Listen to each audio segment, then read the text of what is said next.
Tonight you will hear letters that were never sent, words written in the quiet hours of the night, folded carefully, then hidden away in drawers, tucked between the pages of old books, or simply burned. These are the confessions of those who loved too deeply to speak, who waited too long to say what mattered, who chose silence over the risk of rejection. Some of these letters are decades old. Some were written just before goodbye. All of them carry the weight of unspoken truth. As the fire crackles beside you, let these voices from the past wash over you. You don't need to do anything, just listen and drift. These are the letters they never had the courage to send. Dear Margaret, I watched you board the train this morning. You wore the blue dress, the one with the small white flowers. I stood behind the newspaper stand like a coward, pretending to read headlines I couldn't see through the blur in my eyes. 3 years. 3 years of walking you home from the library. 3 years of your laughter filling the empty spaces in my chest. And I never once told you that you were the reason I woke up eager for each day. Your father got the job in California. I know this is a good thing for your family. I know I should be happy for you. But Margaret, I had a ring. A small one, nothing fancy, but I've been carrying it in my coat pocket for 2 months now. Every evening I told myself, tomorrow I'll ask her. Tomorrow never came, and now you're gone. I wonder if you ever noticed how my hands trembled when they accidentally touched yours. I wonder if you knew that I memorized every book you ever recommended, just so we'd have something to talk about. I wonder if, on that train right now, you're thinking of me at all. Probably not. Why would you? I was just the quiet boy from the bookshop. I never gave you a reason to think of me as anything more. I'm sitting in our spot now. The bench by the oak tree. Someone carved their initials into it last week. 2 letters inside a heart. I thought about carving ours, but what right do I have? I never even held your hand. The ring is still in my pocket. I don't know what to do with it. Selling it feels like betrayal. Keeping it feels like torture. I hope California is everything you dreamed of. I hope you find someone who isn't afraid. Someone who tells you every single day how extraordinary you are. I'm sorry I couldn't be that person. Forever yours, even if you never knew it. Thomas. Somewhere, sometime. Dear you, I don't know your name. I don't know if you exist. But I've been writing to you my whole life. In my head, in my heart, in the quiet moments before sleep. You're the person I was supposed to meet but never did. The connection I was supposed to make but missed. The love I was supposed to find but somehow lost along the way. Maybe we passed each other on a street somewhere. Maybe we were in the same room at a party, separated by a crowd. Maybe we lived in different centuries, different countries, different worlds entirely. But I feel you. I've always felt you. This absence shaped like a person. This space in my life where you should be. I've loved others. Good people, kind people, people who deserved more than I could give. But there was always something missing. A frequency I couldn't tune into. A language I couldn't quite speak. I think that frequency was you. I think that language was ours. I'm getting older now. The chances of finding you grow smaller every day. Maybe I never will. Maybe you're just a dream I invented to explain the loneliness. Maybe there is no you, just a hope I couldn't let go of. But I choose to believe you're real. I choose to believe that somewhere, somehow, you're writing a letter just like this one. To someone you've never met. To someone you've always known. If you ever read this, if by some miracle these words find their way to you, know this. I've been waiting. I've been searching. I've been loving you before I even knew your face. And if we never meet, if this letter stays forever unsent, at least I'll know I tried. At least I'll know I believed in something bigger than coincidence. Find me if you can. I'll be here. With all the love I've been saving. Me. Dear Susan, I'm writing this from the hospital. Don't worry, it's nothing serious. A small surgery, routine stuff. But being here, in this white room with too much time to think, I realized something. I've been a fool. 12 years we've worked together. 12 years of shared lunches and late nights at the office and Christmas parties where I watched you dance with other men while I stood by the punch bowl pretending I didn't care. I care, Susan. I care so much it physically hurts. You probably think I'm cold, distant, professional to a fault. That's the mask I wear because the alternative terrifies me. The alternative is telling you that your smile is the first thing I think about when I wake up. That I've memorized the way you tap your pen when you're thinking. That I keep every note you've ever left on my desk, even the ones that just say meeting at 3. I'm 42 years old. Too old for schoolboy crushes, they'd say. But this isn't a crush. This is something that has grown roots in my chest and refuses to leave. My wife left me 3 years ago. You know that. What you don't know is that she left because she saw what I couldn't admit to myself. You're in love with someone else, she said. You say her name in your sleep. I denied it then. I can't deny it anymore. But I'll never send this letter. Because you deserve someone whole, someone brave, someone who isn't terrified of his own heart. And I'm just a middle-aged man in a hospital gown, writing words that will end up in a drawer somewhere, never to see the light of day. Tomorrow I'll go back to the office. I'll nod at you politely. I'll ask about your weekend, and I'll keep pretending that you're just a colleague. It's easier that way, for both of us. With love, I'll never speak, Richard. Berlin, 1989. Dear Hans, the wall is coming down. Can you believe it? After all these years, they're tearing it down. I'm watching it on television right now, people dancing on top of it, crying, embracing strangers. And all I can think about is you. 28 years. That's how long it's been since they built that wall and split our city in two. 28 years since I stood on one side and watched you disappear on the other. 28 years of wondering if you're alive, if you're happy, if you ever think of me. We were supposed to meet that day. Do you remember? The cafe on Bernauer Strasse. You were going to tell me something important, you said. I've spent nearly 3 decades imagining what it might have been. Were you going to propose?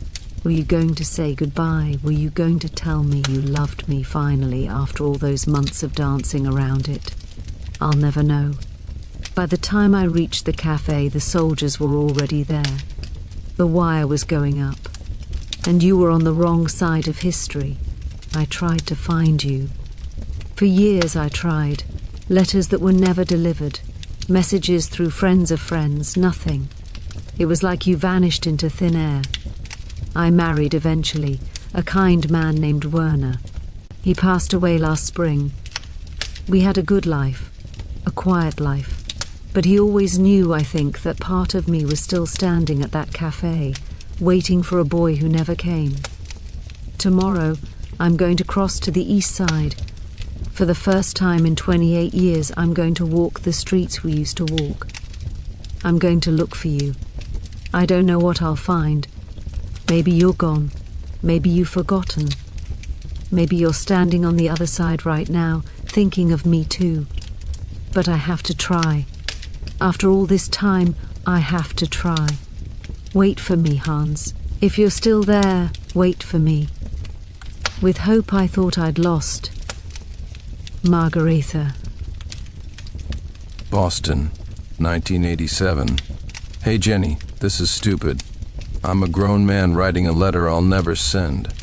But I just got back from your engagement party and I'm 3 whiskeys deep and I can't keep pretending anymore.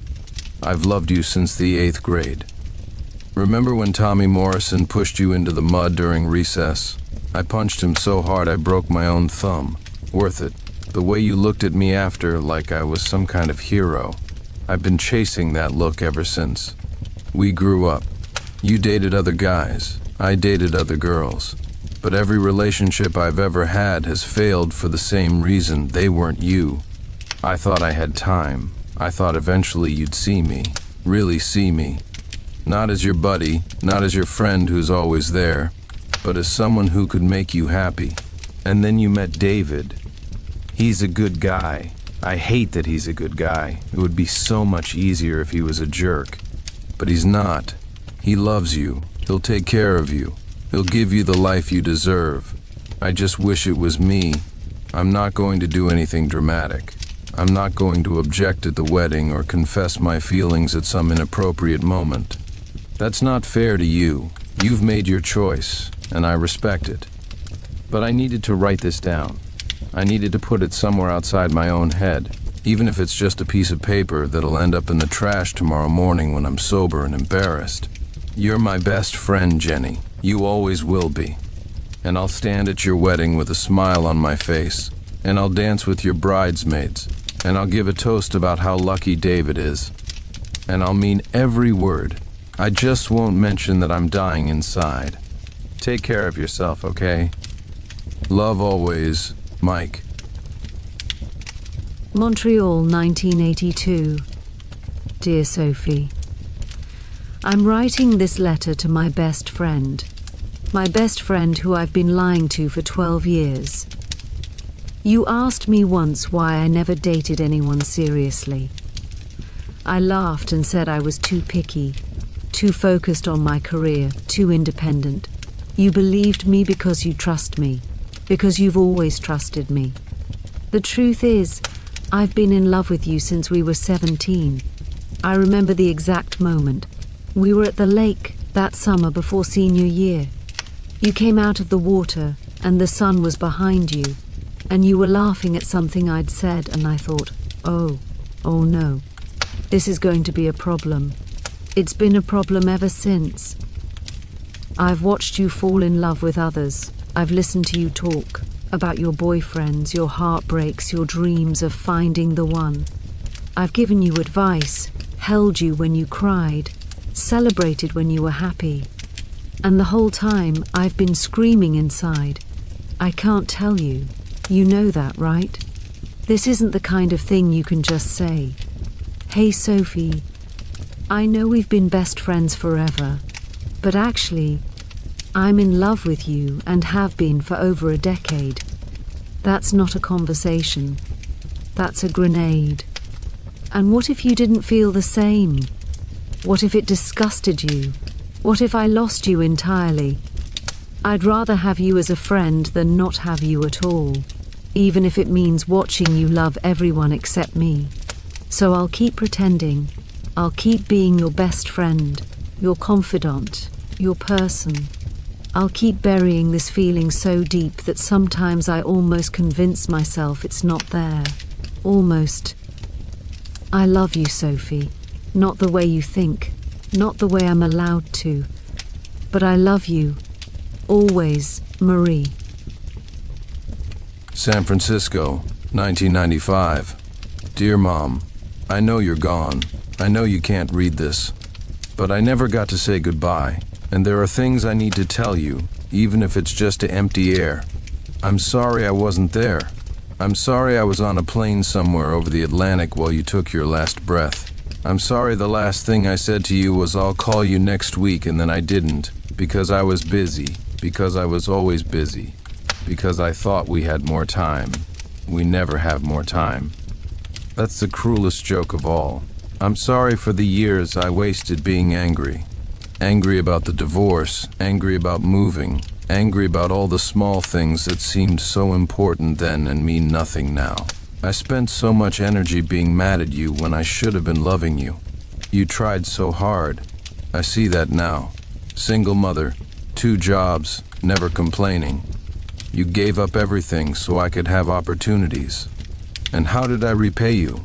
By moving across the country. By calling once a month if you were lucky. By always having somewhere else to be. I found the box in your closet. The one with every card I ever made you. Every terrible drawing from kindergarten. Every school photo. You kept everything. Every piece of me you held on to. And I couldn't even make it home in time to hold your hand. I love you, Mom. I should have said it more. I should have said it every day. I should have said it instead of I'm busy and maybe next month and I'll try to visit soon. I'm saying it now, even though it's too late. Even though you'll never hear it. I love you. I love you. I love you. Your son, Michael. Rome, 1952. Caro Antonio. I leave for America tomorrow. My family has decided. There is nothing I can do. I walked past your house tonight. The lights were on in your window. I imagined you inside, reading perhaps, or playing cards with your brothers.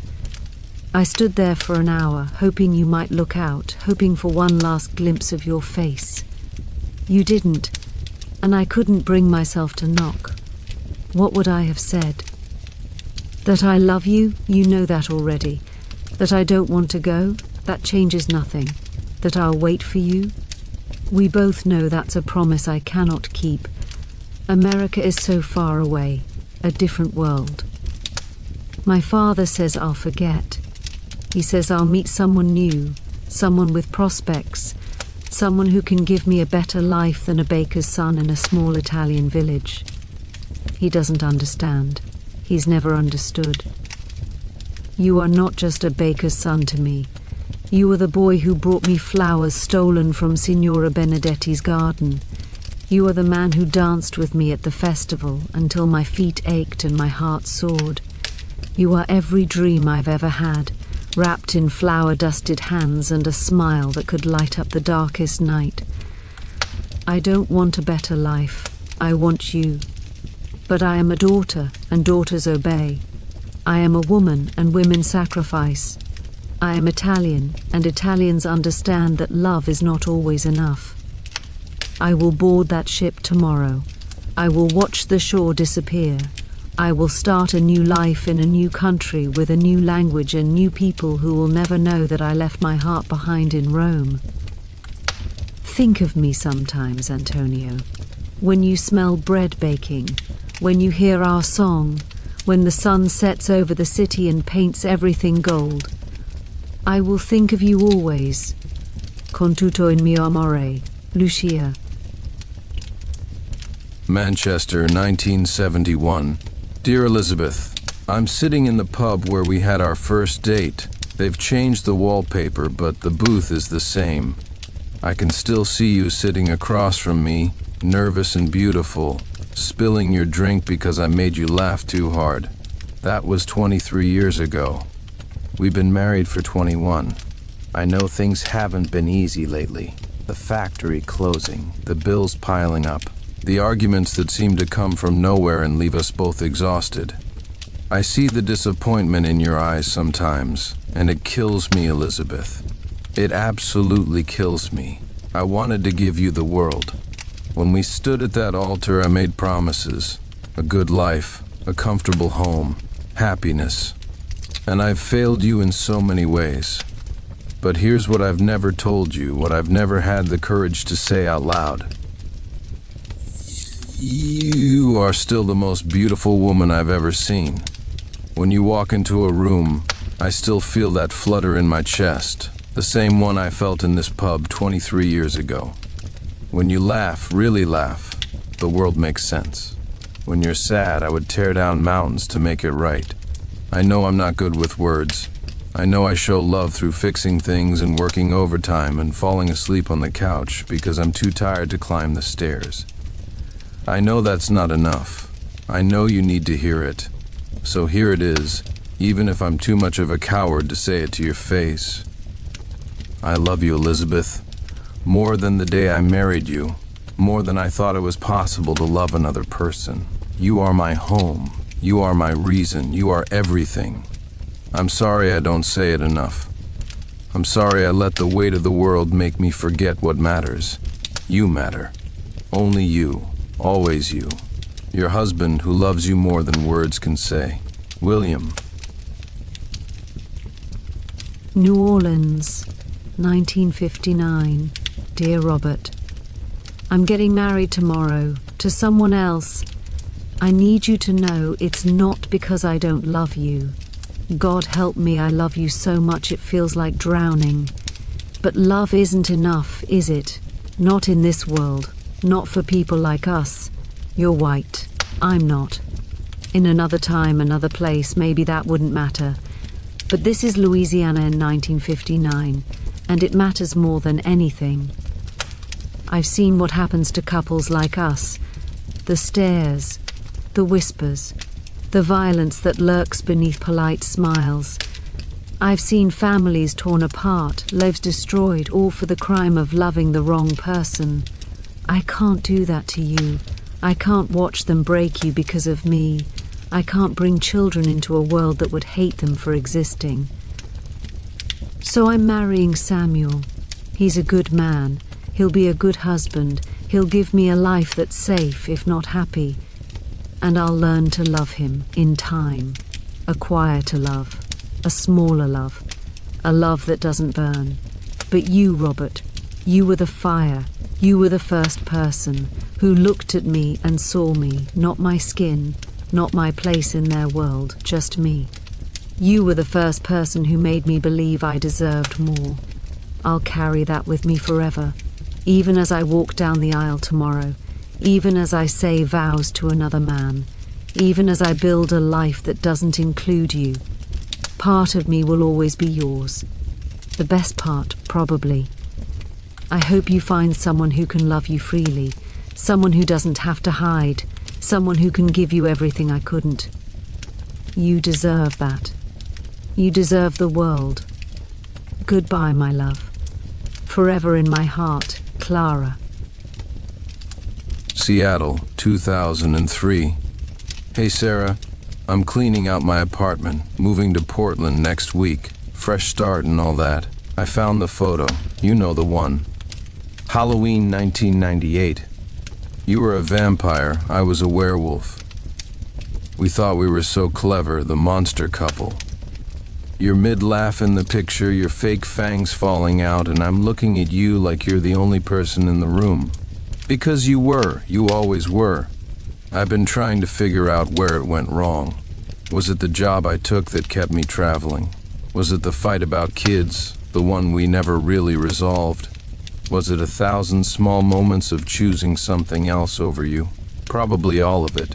Probably none of it. Probably we were just two people who loved each other but couldn't figure out how to love each other right. I saw your wedding announcement in the paper. He looks like a nice guy. Stable. The kind of guy who comes home at 6 and coaches Little League on weekends. The kind of guy I should have been. I'm happy for you. That's not a lie. I want you to have everything you ever wanted. The house with the garden. The kids running around. The life we used to talk about when we were young and stupid and thought love conquered all. I just wish I could have been the one to give it to you. I'm not sending this letter. What would be the point? You've moved on. You should move on. I'm just a chapter in your story, not the ending. But I needed to write it down. I needed to tell someone, even if that someone is just a piece of paper, that you were the love of my life. That I think about you every day. That I'll probably think about you every day until I die. Take care of yourself, Sarah. Be happy. That's all I ever wanted for you. Love, Jake. Tokyo, 1988. Dear Kenji, I saw you today at the train station. You were with your wife and daughter. The little girl was holding your hand, looking up at you like you hung the moon. You looked happy, content, complete.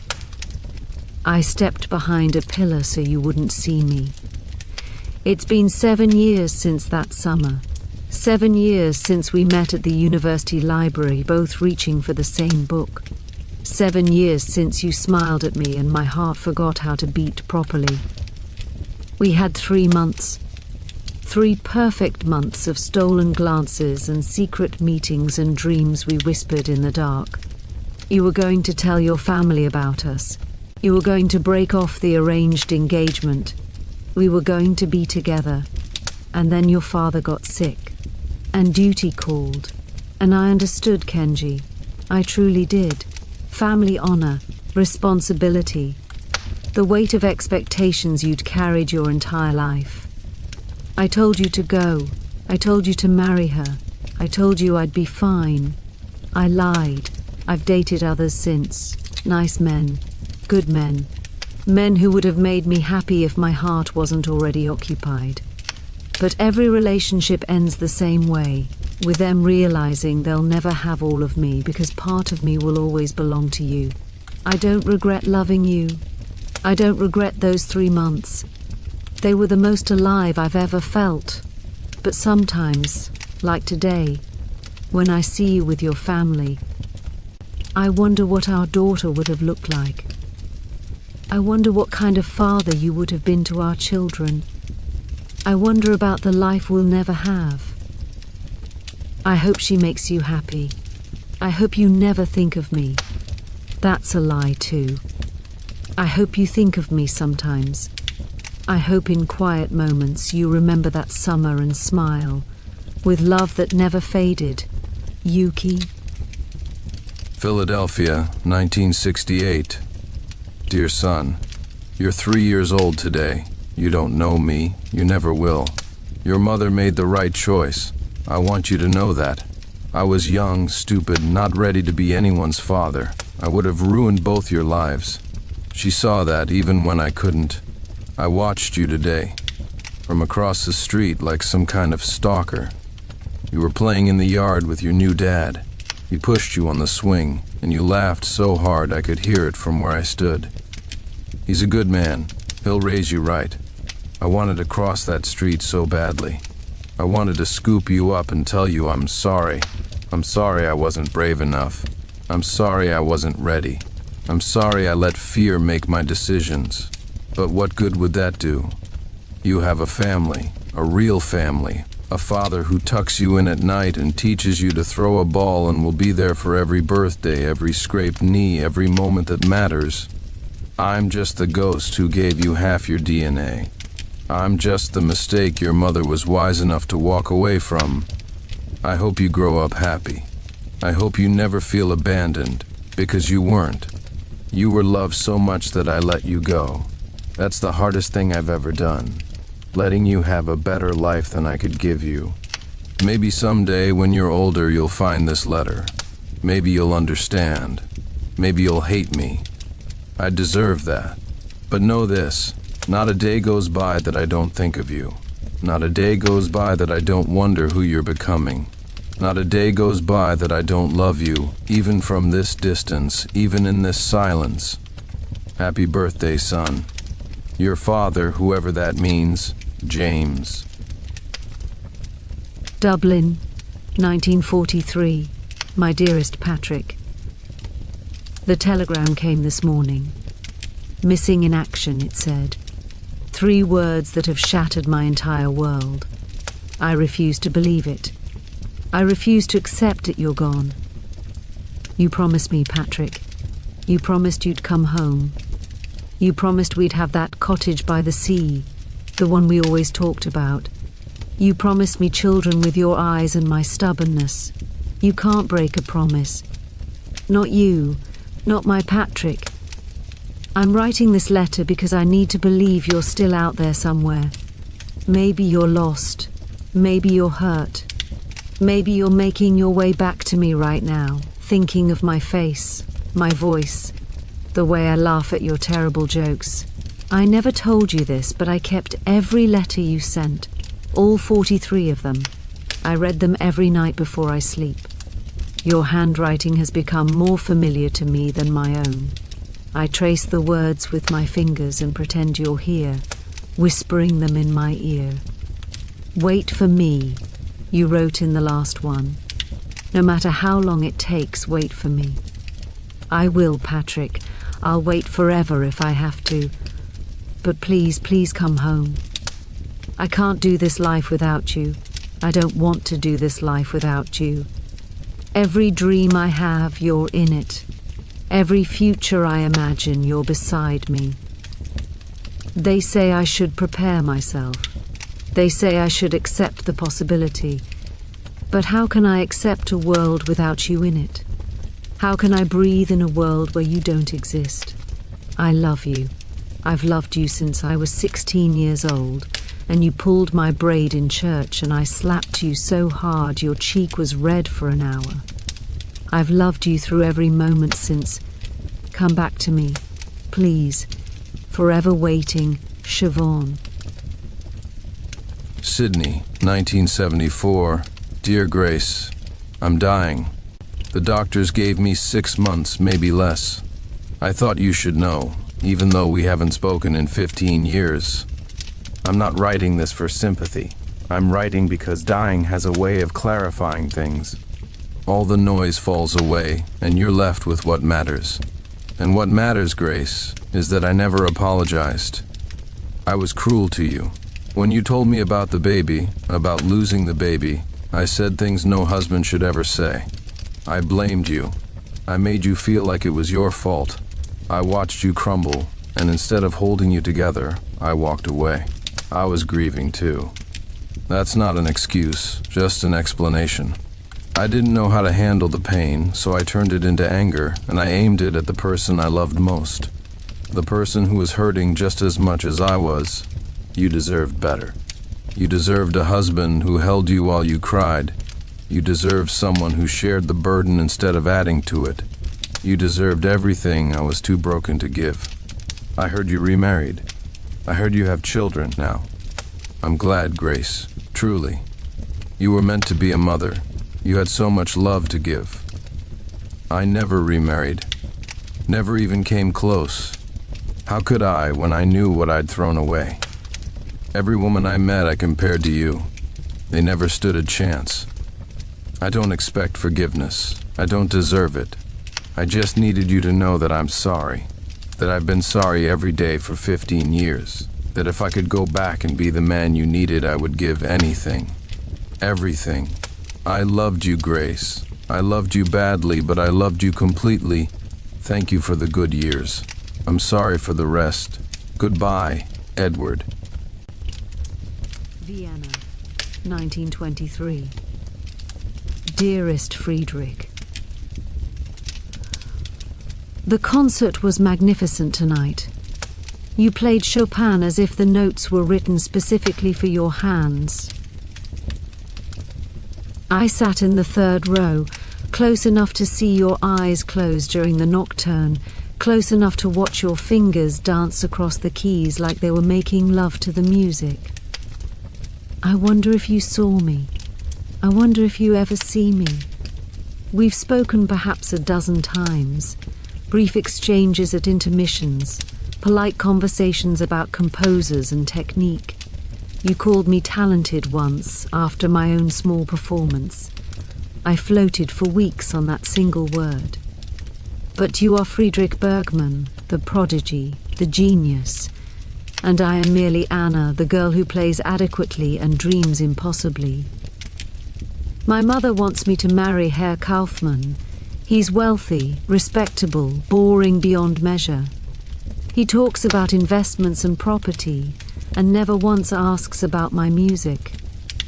When I play for him, he checks his pocket watch. You would never check your watch. You would understand. You would hear what I'm trying to say through the keys, the longing, the passion, the desperate need to be understood. But I am not brave enough to tell you this. I am not brave enough to approach you after a concert and say, Friedrich, I think about you constantly. Friedrich, you are the reason I still practice. Friedrich, please look at me, really look at me, just once. Instead, I'll marry Herr Kaufmann.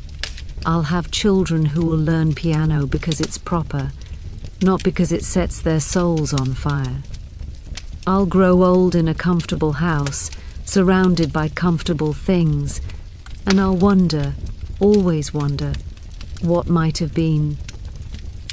Perhaps in another life, we are together.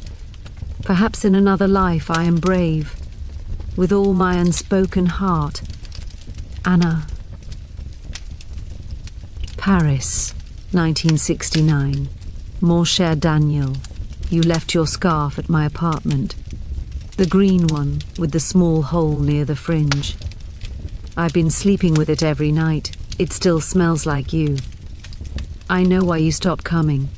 I saw you with her at the cafe on Rue de Rivoli. She's beautiful, younger than me. She laughs easily without the weight I carry. I don't blame you. What we had was never simple. I'm married, Daniel. You knew that from the beginning. I told you it was just loneliness, just a moment of weakness.